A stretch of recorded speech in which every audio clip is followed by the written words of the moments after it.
नमस्कार दोस्तों, आपका स्वागत है आज के मुख्य समाचारों में। दोस्तों, आज देश भर से कई बड़ी न्यूज निकल कर आ रही है। सभी बड़ी खबरों के बारे में एक एक करके विस्तार से आपको बताएंगे।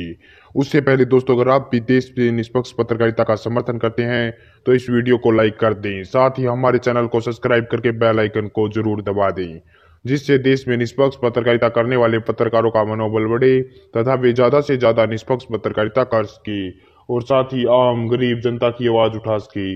दोस्तों, अब बात करते हैं आज की सभी बड़ी खबरों के बारे में एक एक करके विस्तार से।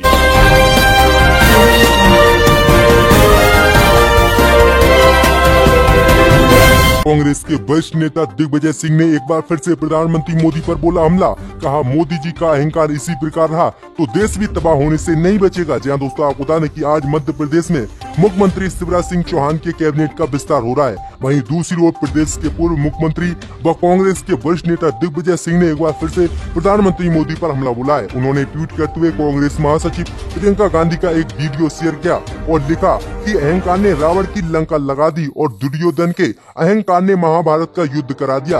यही अहम और अहंकार आज मोदी जी में नजर आ रहा है। यदि मोदी जी का अहंकार इसी प्रकार रहा तो हमारा देश भी तबाह होने से नहीं बचेगा। मोहन भागवत जी, जरा मोदी जी को नियंत्रित कीजिए। जी हां दोस्तों, आपको बता दें काफी बड़ा हमला बोला गया है। इससे पहले भी दिग्विजय सिंह ने चीनी सेना के कथित तौर पर लद्दाख के भारतीय इलाके में घुसने पर प्रधानमंत्री मोदी की चुप्पी पर सवाल उठाए थे और इस मुद्दे पर प्रधानमंत्री मोदी से स्पष्टीकरण मांग। इसी बीच बढ़ते दोस्तों अगली बड़ी खबर की ओर तो कांवड़ियों को बड़ा झटका। हरिद्वार पहुंचे कांवड़िए तो 14 दिन होंगे क्वारंटीन, नहीं मिलेगा गंगा जल। जहाँ दोस्तों आपको बता दें ये काफी बड़ी खबर सामने निकल कर आ रही है कि कोरोना वायरस की वजह से उत्तराखंड सरकार ने इस साल हरिद्वार में होने वाली कांवड़ यात्रा पर प्रतिबंध लगा दिया है। लिहाजा अब यात्री गंगा नदी से जल नहीं उठा सकेंगे। अगर कोई कांवड़िया उत्साह में चोरी छुपे हरिद्वार आ जाता है और वो प्रशासन की नजर में आ जाता है तो उसे प्रशासन 14 दिनों के लिए क्वारंटीन में रखेगा और इसका पूरा खर्च कांवड़िया को खुद उठाना पड़ेगा। इसलिए इस बार हरिद्वार की यात्रा पर न जाना ही बेहतर है। तो ये काफी बड़ा फैसला लिया गया है उत्तराखंड सरकार की तरफ से।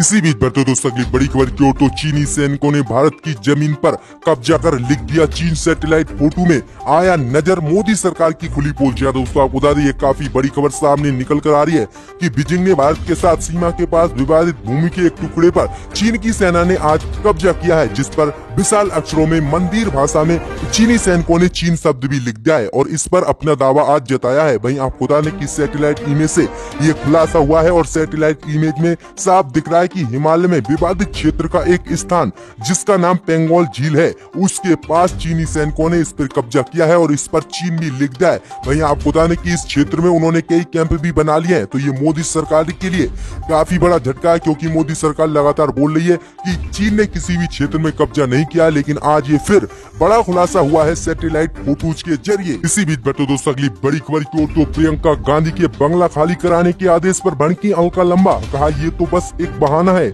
रची जा रही है बीजेपी की तरफ से गहरी साजिश। जी दोस्तों आपको बता दें कि केंद्र की मोदी सरकार ने कांग्रेस महासचिव प्रियंका गांधी वाड्रा से नई दिल्ली स्थित बंगला को 1 अगस्त तक खाली करने का आदेश दिया है। इसी को लेकर अब केंद्र की मोदी सरकार के फैसले का कांग्रेस नेता अलका लंबा ने एक साजिश बताया है। अलका लंबा ने कहा कि एक एक कर कांग्रेस नेताओं की एसपीजी सुरक्षा वापस लेना कोई गहरी साजिश की ओर इशारा करती है। अलका लंबा ने अपने ट्वीट में कई अहम बातें की और मोदी सरकार पर आरोप लगाए हैं। अलका लंबा ने कहा कि प्रियंका गांधी के शुभ चिंतकों को अब ये भी डर और चिंता सता रही है कि कहीं मोदी सरकार जानकर गांधी परिवार की सुरक्षा के साथ खिलवाड़ तो नहीं कर रही है। उनकी हत्या तक की साजिश इसी के तहत रची जा सकती है। घर खाली करवाना तो एक बहाना है, इससे पहले उनकी सुरक्षा भी हटाई जा चुकी है। ये एक गहरी साजिश बीजेपी की तरफ से हो सकती है। तो ये काफी बड़े आरोप जो है बीजेपी पर लगाए हैं अलका लंबा ने। इसी बीच बढ़ते दोस्तों अगली बड़ी खबर की ओर तो पाकिस्तान ने ऑनलाइन गेम पबजी पर लगाया प्रतिबंध, स्वास्थ्य के लिए बताया हानिकारक। जहाँ दोस्तों आपको बता दें ये काफी बड़ी खबर सामने निकल कर आ रही है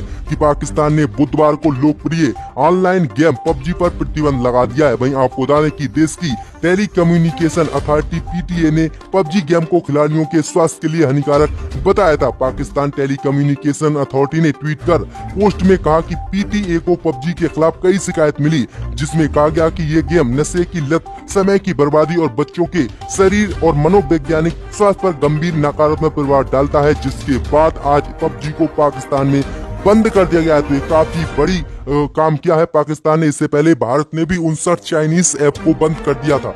इसी बीच बैठो दोस्तों अगली बड़ी खबर की ओर तो प्रियंका गांधी के सरकारी बंगला खाली कराने के मोदी सरकार के नोटिस पर कैप्टन अमरिंदर सिंह ने की गुजारिश। प्रियंका के फैसले पर किया जाए केंद्र की मोदी सरकार द्वारा विचार। जी दोस्तों आपको बता दें कि केंद्र की मोदी सरकार ने कांग्रेस की राष्ट्रीय महासचिव प्रियंका गांधी को 1 महीने के अंदर दिल्ली के लोधी स्टेट स्थित बंगला खाली कराने को कहा था। सरकार की ओर से भेजे गए नोटिस में पंजाब के मुख्यमंत्री कैप्टन अमरिंदर सिंह ने केंद्र के फैसले पर फिर से विचार करने का अनुरोध किया है। उन्होंने कहा कि उनकी सुरक्षा हित को देखते हुए आदेश को केंद्र की मोदी सरकार को वापस लेना चाहिए, क्योंकि उनकी सुरक्षा काफी गंभीर है। वहीं आपको बता दें कि इसी को लेकर राजस्थान के मुख्यमंत्री अशोक गहलोत ने भी केंद्र की मोदी सरकार पर निशाना साधते हुए कहा कि सरकार ने पहले प्रियंका गांधी और कांग्रेस के वरिष्ठ नेताओं की एसपीजी सुरक्षा हटा दी, फिर उनको Z+ सुरक्षा दे दी। अब कहती है कि ये सुरक्षा कवर सरकारी आवास के अलॉटमेंट के प्रावधानों के अनुकूल नहीं है। साफ है कि सब कुछ पहले से तय है और एकमात्र लक्ष्य उन्हें परेशान करने का। तो ये काफी बड़ा गंभीर आरोप राजस्थान के मुख्यमंत्री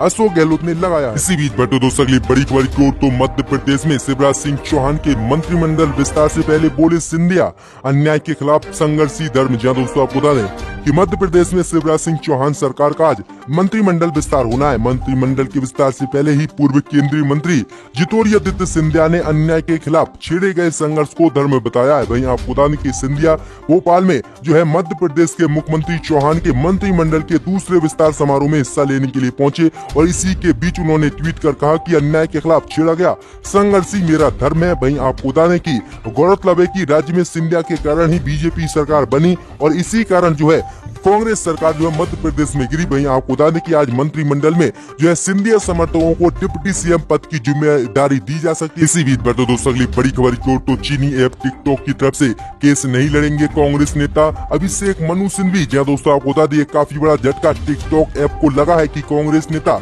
वरिष्ठ वकील अभिषेक मनु सिंघवी ने साफ कर दिया है कि वो चीनी ऐप टिकटॉक की तरफ से केस नहीं लड़ेंगे। बुधवार को अभिषेक मनु सिंघवी ने कहा कि चीनी ऐप टिकटॉक की तरफ से कोर्ट में पैरवी वो नहीं करेंगे। पिछले साल टिकटॉक के लिए केस लड़ने वाले अभिषेक मनु सिंघवी ने बताया कि टिकटॉक के लिए उन्होंने 1 साल पहले सुप्रीम कोर्ट में पैरवी की थी और वे जीते भी थे। हालांकि इस दवा वो कोर्ट में चीनी ऐप टिकटॉक के लिए केस नहीं लड़ेंगे। उन्होंने साफ कहा कि गलवान घाटी में जिस तरह से चीन ने हमें धोखा दिया है, इसी को देखते हुए मोदी सरकार ने 59 चीनी ऐप को जो है बैन कर दिया और मैं अब इसकी पैरवी नहीं करूंगा। इससे पहले भी आपको बता दें कि भारत के वरिष्ठ वकीलों ने इससे किनारा कर लिया और केस लड़ने से साफ इनकार कर दिया। तो अब देखिएगा कि चीनी टिकटॉक ऐप की पैरवी के लिए भारत में कोई वकील भी सामने खड़ा नहीं हो रहा है। इसी बीच बैठो दोस्तों अगली बड़ी खबर की ओर तो प्रियंका गांधी का मकान खाली कराने के मोदी सरकार के नोटिस पर बोली कांग्रेस, ये मोदी योगी की बौखलाहट दिखाता है। जहाँ दोस्तों आपको बता दें कि कांग्रेस महासचिव प्रियंका गांधी वाड्रा का नई दिल्ली स्थित सरकारी बंगला खाली कराने से जुड़े सरकार के आदेश को लेकर मुख्य विपक्षी पार्टी ने बुधवार को